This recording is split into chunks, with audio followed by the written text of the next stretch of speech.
Welcome to the Epicenter Management Team.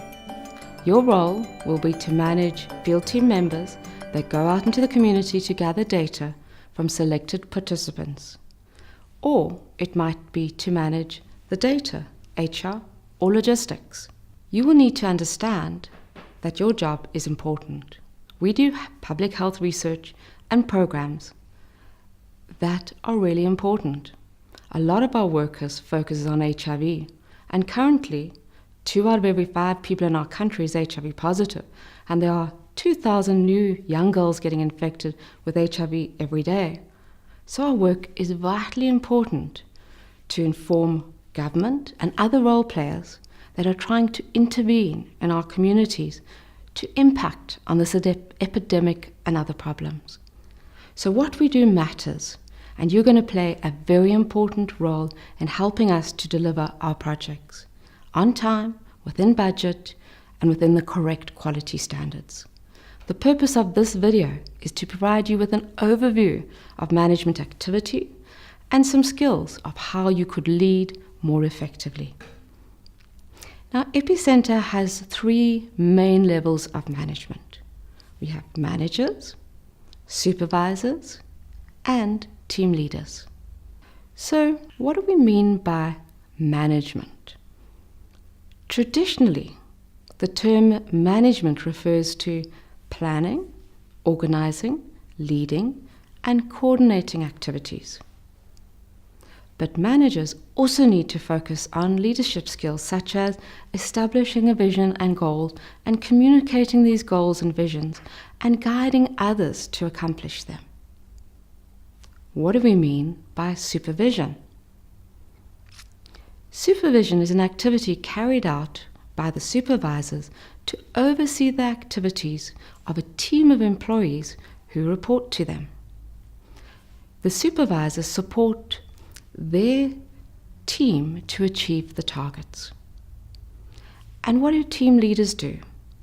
Team leaders oversee the productivity of the team of employees that report to them. So team leaders help supervisors manage the team, and the supervisors help the managers manage the teams and achieve the overall objectives. So what do managers do? Managers plan. They set goals, objectives, and activities. They allocate resources that are needed to achieve these. They allocate responsibilities and set dates for completion of tasks. They organize resources for achieving the goals in the most efficient fashion. And they lead to set the direction of the organization and lead the people to achieve these goals. They control and coordinate. They put in place the right systems and processes and structures to monitor and control. What do supervisors do?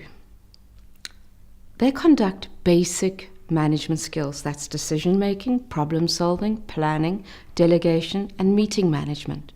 They organize their departments and teams. They assign work. They train new employees. They do performance management. They set goals, observations, give feedback.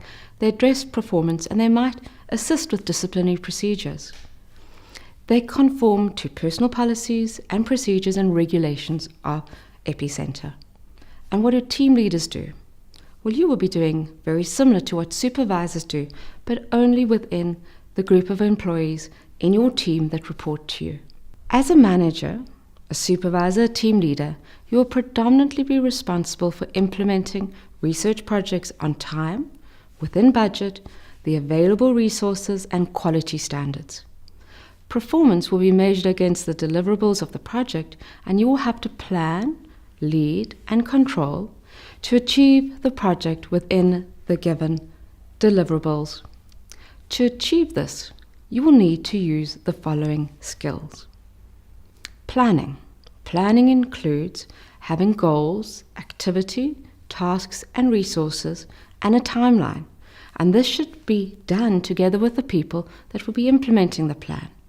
So you should involve the right people in the planning process. If you're a team leader, this is your team. If you're a supervisor, it's the team leaders. If you're a manager, it's your supervisors.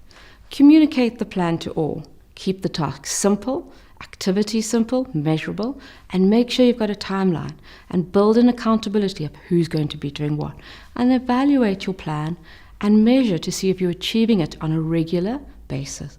It's the responsibility of the manager at the beginning of a project to assist develop a scope of work and a project plan of all the activities. The supervisor should then work with their team leaders to break this project down into activities and timelines and targets for each of the teams, so the team will know what they're responsible for and how they should achieve it. The team leader should then work with their teams to break it down into activities and timelines and targets for each of the individual team members, so each employee within the team knows what they're responsible for and how they're going to achieve it. On a weekly basis, you should be meeting as a team or as a group of supervisors or team leaders to review the plan and see how you're doing. If the team is ahead or behind the plan, change the plan to cater for this. So what are controls? Controls are needed to ensure that the employees follow the plan, the organization rules with regards to attendance at work, for example, or quality standards. We need a well-organized, disciplined, effective team of employees to achieve Epicentre's projects that we undertake. Controls are necessary, and these include our policies and procedures and work plans.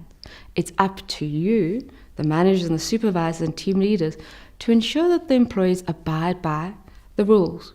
One of the important controls is our performance management system, which will be dealt with as a separate video.